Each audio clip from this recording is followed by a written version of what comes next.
Facing complex issues unknown to communities farther from the border, rural Dimmit County deputies tackle immigrant smugglers.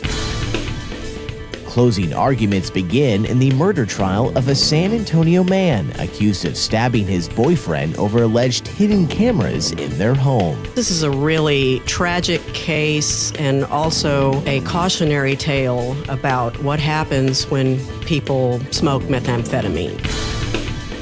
San Antonio ham operators demonstrate the value of older but still essential technology. You're 4 Alpha, South Texas, QSL. And the Spurs aim to hang on to star player Kawhi Leonard, at least for now. Is this posturing? Are they just trying to say this to get a better deal? Or is this legitimate? Can they really make this work? I'm Chance Dorland with your Express Briefing for Monday, June 25th. Subscribe to this and other free content at expressnews.com/podcasts. And get each day's top news and sports headlines delivered to your inbox at expressnews.com/newsletters.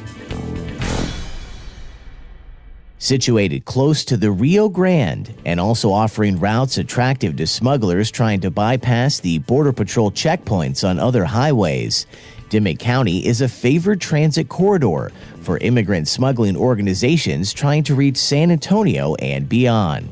Chases and bailouts are commonplace, and at times deputies also find drugs and cash. Recently, a high-speed police chase of a black Chevrolet Suburban jammed with immigrants ended with 5 deaths when the driver lost control in Big Wells. 5 people, including the 20-year-old driver of the Suburban from Eagle Pass, were later charged with federal offenses that, because of immigrant deaths, carry potential punishments of life in prison or the death penalty. Taking place in an obscure corner of South Texas, the crash drew instant nationwide attention during a time of intense debate about border security, with Dimmit County Sheriff Marion Boyd noting national security concerns make thwarting the smugglers a top priority for his small department of 32 full-time deputies patrolling about 1,300 square miles. Following testifying in his own defense, a San Antonio man accused of killing his boyfriend is scheduled to face closing arguments today in Bexar County Court. I spoke with San Antonio Express News courts reporter Elizabeth Zavala about the case for today's episode of The Docket, our weekly look at area law and crime stories, available for free download at expressnews.com/podcasts. The murder trial of a man by the name of David Villarreal. He was 29 years old when he was arrested and accused of killing his boyfriend and drug supplier, Aaron Estrada, who also was 29, on October 16th, 2015. It sounds like they got together every day and they smoked meth. Now, they all appeared to have, been employed, and the men lived in a very nice apartment on the north side. The defendant testified that he became paranoid that his boyfriend was secretly recording him because he alleged that there were hidden cameras all over their apartment. Villarreal said that he began pulling smoke detectors out of the rooms because he believed that they had hidden cameras in them. The men met face-to-face in one of the upstairs rooms, and Villarreal testified that David pretty much yelled at him and asked him, why did you pull all the smoke detectors out? And Villarreal said that Estrada grabbed him and started choking him. And he said at that point, he pulled a knife out of his back pocket, and he remembered stabbing him. Hear my full interview with courts reporter Elizabeth Zavala in Apple Podcasts, Stitcher, TuneIn, and expressnews.com/podcasts.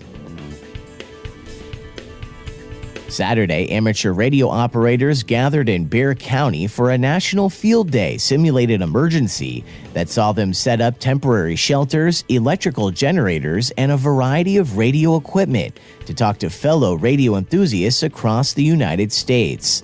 All part of an effort to educate the public about their old-school hobby that's still relevant in an age of Google Fiber and iPhones, as radios work when cell phone towers don't. The Federal Communications Commission issues licenses to amateur radio operators as a voluntary non-commercial service, and more than 750,000 people in the United States have those licenses. And despite reports of wanting to be traded out of Alamo City, Spurs franchise player Kawhi Leonard remains under contract with the Spurs for next season. But with a player option for the 2019-20 campaign, Leonard can make himself an unrestricted free agent next summer. And if the Spurs fail to deal him before the February trade deadline, they risk losing their star player for nothing. Leonard is also eligible for a 5-year, $219 million extension this offseason in a deal that only the Spurs can offer. And Friday, Spurs general manager R.C. Buford said the team's goal is to keep Kawhi part of the program for a long time. Kawhi has, it looks like, on many occasions made it clear that he does not want to be in San Antonio. Something that I think we haven't talked about enough of during this whole saga is, you know, a lot of people are expecting, why doesn't Kawhi sign a 5-year extension or commit to San Antonio? We don't know how much longer Greg Popovich is going to be there. Maybe it's, you know, another 18 months, year and a half, 2 years.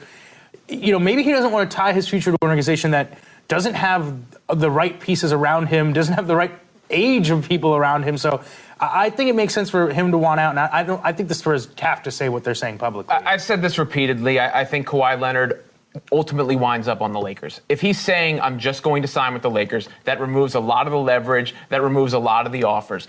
And the Lakers have a representative trade package. Yes. So those two things combined, the fact that the Spurs can get some young, good players, talented players from the Lakers, and that's where Kawhi is angling. Of course, the Spurs are going to posture for negotiating purposes or a last gasp that they might get Kawhi to come back. But ultimately, I think he's wearing a Lakers uniform by opening tip-off. Well, and realistically, if they really thought that there was a chance that he was going to stay and that they were going to work this out, they should have come out and publicly said this weeks, months ago. Not now. Not when it's been like clear that they've been wheeling and dealing and trying to get something and it's like, oh, well, we don't have something that we want or that's good enough for us, so now we're going to put this out here so that we can up the value. And that's your daily San Antonio Express News briefing for Monday, June 25th. Subscribe to this and other free content at expressnews.com/podcasts. I'm Chance Dorland.